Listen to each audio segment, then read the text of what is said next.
Social lens میں خوش آمدید۔ ہم متحدہ عرب امارات کی اس دوسری قسط کو ولندیزیوں یعنی ڈچ یا ہالینڈ کی تجارتی کمپنیوں کے خلیجی علاقوں میں قدم رکھنے اور پھر آہستہ آہستہ پورے علاقے کو قبضہ کرنے کے دور سے شروع کریں گے۔ ویڈیو کے آخر میں مقامی عرب قبائل کی بھی بات ہوگی۔ ہم یہ بتانے کی کوشش کر رہے ہیں کہ یہ دراصل اماراتی اور آس پاس کے دیگر علاقوں کی تجارتی پوزیشن اور بندرگاہوں کی موجودگی تھی، جس کی وجہ سے یہ خطہ یورپی لوگوں کے لیے کشش کا مرکز بنا ہوا تھا۔ خلیج کی قدیم اور جدید تجارتی حیثیت کو سمجھے بغیر ہم کبھی بھی اس علاقے کی تاریخ کو نہیں سمجھ سکتے۔ اس لیے گزارش ہے کہ یہ ویڈیو آخر تک غور سے دیکھیں، مختلف علاقوں کی تجارتی اور سیاسی حیثیت کو سمجھ لیں اور فراخ دلی کا مظاہرہ کر کے چینل کو سبسکرائب کریں اور ویڈیو کو لائک اور شیئر لازمی کریں۔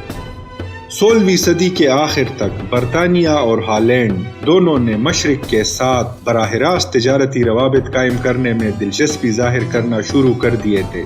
1622 میں پرتگالیوں کے ہاتھوں ہرمز کا نکل جانا ولندیزیوں اور انگریزوں کے مشرقی وسطی کے بازاروں میں داخل ہونے کی وجہ بنی، جہاں وہ اپنی تجارت کے لیے بصرہ اور گومبرون یعنی جدید بندر عباس کو مرکز بنانا چاہتے تھے۔ یہ تاریخ کا وہ موڑ تھا جہاں سے خلیج میں اگلے 150 سالوں تک بندر عباس کی بندرگاہ کو ولندیزی، برطانوی اور فرانسیسی تجارتی اور سیاسی سرگرمیوں کا مرکز بننا تھا۔ ابتدائی طور پر ولندیزیوں نے برطانویوں کے ساتھ مشترکہ کارروائی کی اور اپنے قدم خلیج میں جما لیے تھے، تاہم دونوں طاقتیں جلد ہی شدید حریف بن گئی، خاص طور پر 1622 کے بعد جب برطانوی ایسٹ انڈیا کمپنی نے اپنی خلیجی فیکٹری بندر عباس منتقل کی اور ولندیزیوں نے انہیں کسٹم ڈیوٹی ادا کرنے سے انکار کر دیا۔ جلد ہی بندر عباس کا ولندیزی تجارتی اسٹیشن برطانوی اسٹیشن سے زیادہ فعال اور کامیاب ہو گیا اور اس نے خلیجی خطے کے ساتھ چینی مصالحہ جات، ہندوستانی کاٹن ٹیکسٹائل، تانبے اور لوہے میں کافی تجارت شروع کر دی۔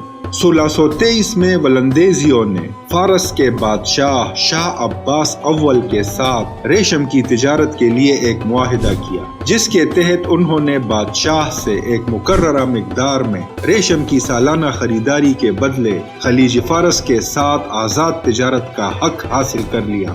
بندر عباس میں اپنے مرکزی دفتر کے علاوہ ولندیزیوں کے چند چھوٹے دفاتر اصفہان اور بعض اوقات لارک، کرمان، بشائر اور شیراز جیسی جگہوں پر بھی قائم ہوتے رہتے تھے۔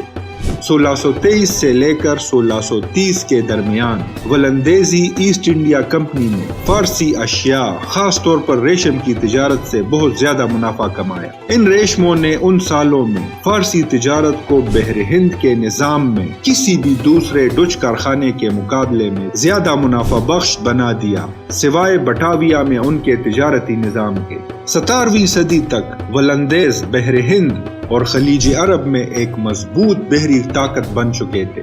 فارس کے حکمرانوں نے انگریزوں اور ولندیزیوں کو اپنے ملک میں تجارت کرنے کی اجازت اس لیے دی تھی کیونکہ اس کے بدلے وہ علاقائی تسلط کے اپنے عزائم کو آگے بڑھانے کے لیے فوجی امداد کی توقع رکھتے تھے۔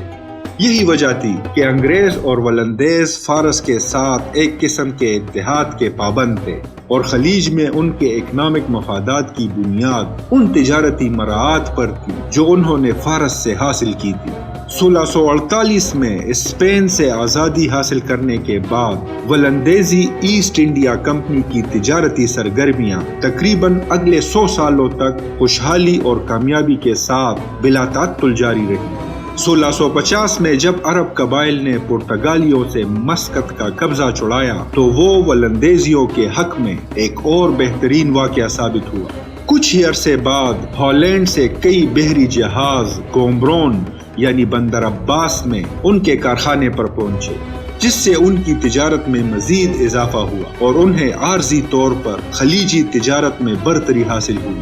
لیکن ان سب باتوں کے باوجود ہالینڈ ریشم کی تجارت کے حوالے سے فارسیوں کے ساتھ اختلافات رکھتے تھے اور ان کی راہداری سے بچنے کے لیے بے چین تھے۔ مسقط کے امام سلطان بن سیف کی طرف سے تمام تجارتی راستے کو تبدیل کرنے کی تجویز پیش کی گئی، تاہم ولندیزی فیکٹری کے چیف نے شکریہ کے ساتھ اس پیشکش کو مسترد کر دیا تھا۔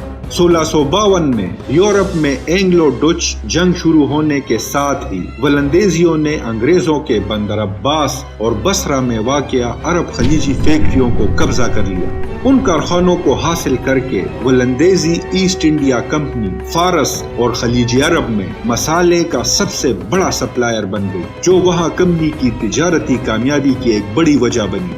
1666 میں ولندیزیوں نے عمان کے ساتھ تعلقات استوار کیے اور کچھ عرصے کے لیے مسقط میں VOC کا قیام عمل میں آیا۔ فارس اور خلیج میں درآمدات کے ریکارڈ اس بات کی تصدیق کرتے ہیں کہ ولندیزی بین الایشیائی تجارت میں انتہائی حد تک ملوث تھے۔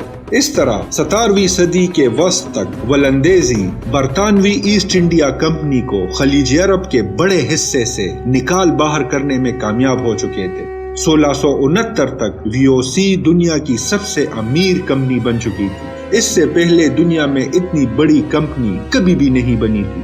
اس کمپنی کے پاس 150 سے زیادہ تجارتی جہاز، 40 جنگی جہاز، 50,000 ملازمین اور 10,000 افراد پر مشتمل ایک نجی اور ذاتی فوج تھی۔ اس کے علاوہ VOC کو یہ اعزاز بھی حاصل ہے کہ یہ کمپنی اسٹاک جاری کرنے والی دنیا کی پہلی کارپوریشن تھی، جو کہ اس زمانے میں 40% سالانہ ڈیویڈنڈ کی ادائیگی کرتے تھے، اور 1680 تک وہ بصرہ اور بندر عباس دونوں جگہوں پر مضبوطی سے قدم جما چکے تھے۔ پرتگالیوں کی طرح VOC اور انگلش ایسٹ انڈیا کمپنی نے بحر ہند کی بندرگاہوں میں تجارتی معاہدوں اور کارخانے کے حقوق حاصل کرنے کے لیے طاقت کا استعمال جاری رکھا، اور جس طرح پرتگالی نظام میں تاجروں کو پاس جاری کیے جاتے تھے، اسی طرح انہوں نے بھی وہی طریقہ اپنایا تاکہ بحر ہند کی مقامی تجارتی کمیونٹیز کو کمزور بنا کر اپنے تجارتی عزائم کو آسان بنایا جا سکے۔ ولندیز اور انگریز تاجروں نے بحر ہند کی بندرگاہوں اور برآمدی تجارتی نظام پر قبضہ کر لیا، جس کے نتیجے میں یورپی منڈیوں میں غیر ملکی تجارتی سامان کی زیادہ مقدار میں برآمد شروع ہوئی۔ اس ترقی اور تجارت سے ایک نئے دور کا آغاز ہوا، جسے ہالینڈ میں سنہری دور کہا جاتا ہے۔ اس دور میں مختلف فنون اور دستکاری کے شعبوں میں ہمگیر ترقی اور بلندی کا مشاہدہ کیا گیا۔ دوسری طرف خلیج میں صدیوں سے موجود مقامی تجارت اور کاروبار میں کمی آئی، کیونکہ وہ بندرگاہوں سے دور واقع تجارتی سرگرمیاں تھیں۔ اسی لیے عمان اور خلیج عرب کے پرانے تجارتی شہروں کا زوال ہوا، اور مسقط، بندر عباس اور بشائر جیسے نئے شہروں کا عروج سامنے آیا۔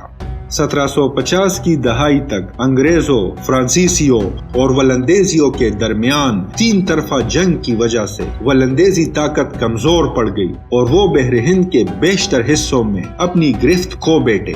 خلیجی علاقوں مثلاً بشیر، بندر عباس اور بصرہ میں برطانوی کمپنیوں کے ساتھ تجارتی مقابلے میں VOC کی فیکٹریاں کمزور ہو گئی۔ برطانوی مقابلے کے علاوہ بشائر کے گورنر کی طرف سے لگائے گئے ٹیکسوں میں اضافہ بھی VOC کے لیے زہر قاتل ثابت ہوا، جبکہ دوسری جانب عثمانی سلطنت کے ساتھ بگڑتے تعلقات بھی وہ دیگر وجوہات تھی جن کی وجہ سے ولندیزی کمپنیاں اور ان کی طاقت زوال پذیر ہوئی۔ نتیجتاً ولندیزیوں نے 1753 عیسوی میں ان کارخانوں کو بند کر دیا۔ 3 خلیجی کارخانوں کی بندش کے بعد ولندیزیوں نے خلیج عرب میں اپنی پوزیشن برقرار رکھنے کی کوشش کی۔ انہوں نے جزیرہ خرق پر قبضہ کر لیا، جو بندر رک کے عرب حکمران زواب قبیلے کے میر نصر نے انہیں پیش کیا تھا۔ ولندیزیوں نے وہاں ایک قلعہ اور ایک کارخانہ بنا کر اپنی پوزیشن مضبوط بنائی، اور مقامی عرب آبادی کی مختلف اقتصادی سرگرمیوں بشمول موتیوں کی ماہی گیری پر قبضہ کر لیا۔ ان سرگرمیوں کے نتیجے میں مقامی عرب آبادی کی طرف سے میر مہنا کی قیادت میں مزاحمت شروع ہوئی، جو 1666 میں جزیرہ خرق کو ولندیزیوں سے آزاد کرانے میں کامیاب ہوئے۔ پہلی بار کسی عرب شیخ یعنی میر مہنا کا ذکر اخباروں میں سامنے آیا، جس نے مقامی مزاحمت کی بنیاد ڈالی اور ولندیزی ظلم و جبر کے خلاف قوم کو اکٹھا کیا۔ میر مہنا کی فتح نے خلیج عرب میں VOC کے خاتمے کی نشاندہی کی، تاہم ولندیزی تاجر انفرادی طور پر بھی تجارت کرتے رہے اور اس طرح ایشیا اور خلیج میں ولندیزی اداروں کے درمیان تجارت ہوتی رہی اور مسقط اور ڈچ مالابار کے درمیان کافی مقدار میں جہازرانی جاری رہی۔ بحر ہند اور خلیج عرب میں یورپیوں کی آمد نہ صرف مشرقی تجارت کی ساخت اور سمت میں ایک بنیادی تبدیلی کا باعث بنی، بلکہ اس آمد کی وجہ سے مشرق کی تاریخ نگاری میں بھی کافی اضافہ ہوا۔ مشرقی لوگ لکھنے پڑھنے اور تاریخی ریکارڈ رکھنے کے شوقین لوگ کبھی بھی نہیں رہے، لیکن پرتگالیوں کی آمد کے ساتھ یہاں کاغذ پر ریکارڈ محفوظ بنانے کا کام شروع ہوا۔ پرتگالی تو نکل گئے، لیکن ان کے پیچھے چھوڑی گئی دستاویزات اور معلومات کی گہرائی سے بعد کی صدیوں میں ولندیزی اور انگریزی کمپنیوں نے کافی فائدہ اٹھایا۔ ولندیزوں اور انگریزوں نے ان دستاویزات کے ریکارڈز میں مزید اضافہ کیا، اگرچہ یہ دستاویزات بنیادی طور پر بحر ہند کے تجارتی نظام سے متعلق تھی، لیکن ان دستاویزات میں خطے کے معاشرے اور سیاست کی تصویری اور تفصیلی وضاحتیں بھی موجود تھی۔ ولندیزی دستاویزات متحدہ عرب امارات کی تاریخ کے لیے خاص اہمیت کی حامل ہیں، کیونکہ ان میں علاقے سے متعلق مختلف موضوعات پر انمول معلومات موجود ہیں۔ جلفر، جسے اب راس الخیمہ کہا جاتا ہے، یہ نام ایک ولندیزی دستاویز میں 1634 کے اوائل میں سامنے آیا تھا، جس میں عربوں کو مدد کی پیشکش کی گئی تھی جو راس الخیمہ اور مسقط میں پرتگالیوں کے خلاف لڑ رہے تھے۔ ان دستاویزات میں القاسمی کی حکمرانی کے ظہور کے بارے میں دلچسپ واقعات موجود ہیں۔ شیخ رحمہ بن مطر کا تذکرہ 1718 عیسوی کے ہرمز جزیرے کے محاصرے کے فوراً بعد سامنے آتا ہے۔ کہا جاتا ہے کہ وہ اس محاصرے میں جلفر یعنی راس الخیمہ کے امیر کے طور پر شامل تھا۔ شیخ رحمہ بن مطر کا ذکر 1728 میں ایک بار پھر امیر ترین اور با اثر عرب تاجروں میں سے ایک اور جلفر کے واحد حکمران کے طور پر کیا جاتا ہے۔ کئی سال بعد ولندیزی دستاویزات نے اس بات کی تصدیق کی کہ شیخ رحمہ کو نادر شاہ نے جلفر کا موروثی حکمران تسلیم کیا تھا۔ دستاویزات میں جلفر کو ایک قابل ذکر قصبہ کے طور پر بیان کیا گیا ہے، جسے مقامی انداز میں مضبوط بنایا گیا اور جہاں کچھ اسلحہ وغیرہ بھی فراہم کیا گیا۔ جلفر کو بنیادی طور پر القاسمی نامی حوالہ قبیلے نے آباد کیا۔ مسقط کے امام کی طرف سے اس جگہ کے خلاف کی جانے والی متعدد جنگی مہمات ناکام رہی، کیونکہ وہ قاسمی قبیلے کے شیخ رحمہ کے خلاف کچھ نہیں کر سکے، کیونکہ اسے کئی عرب قبائل کی حمایت حاصل تھی۔ شیخ رحمہ بن مطر اس وقت حوالہ حکمرانوں میں سب سے زیادہ طاقتور تھا۔ اس کے پاس 400 آدمیوں پر مشتمل ایک عسکری قوت تھی جو کہ میچ لاک رائفلوں سے لیس تھی۔ جلفر کی بندرگاہ میں بڑے سے بڑے جہاز برت کیے جا سکتے تھے، اور اس زمانے میں بھی وہاں 60 سے زیادہ جہاز موجود تھے، جن میں سے زیادہ تر بڑی اور اچھی طرح سے لیس تھے اور موچا تک سفر کرتے تھے۔ ادھر ہی ہم متحدہ عرب امارات کے اس پارٹ کو ختم کرتے ہیں، اور اگلی قسط میں ہم انگریزوں کی آمد اور ان کی کارروائیوں کے بارے میں بات کریں گے۔ چینل کو سبسکرائب کریں اور ویڈیو کو لائک اور شیئر لازمی کیا کریں۔ اللہ حافظ و ناصر۔